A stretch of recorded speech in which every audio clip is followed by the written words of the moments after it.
guys, in this video I'm gonna show you how to authenticate your Twitter account. So let's get into it.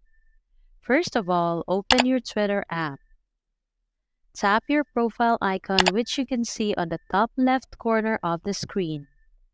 Scroll down and select Settings and Support on the menu. Then go to Settings and Privacy.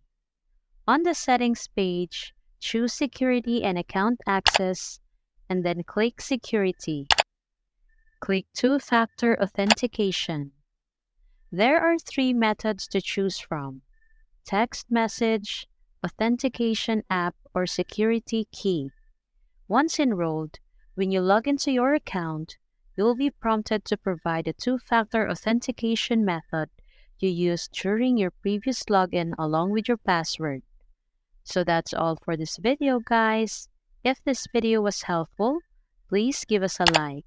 And don't forget to subscribe to our channel so you don't miss out our new uploads. Thanks for watching and I will see you in the next one.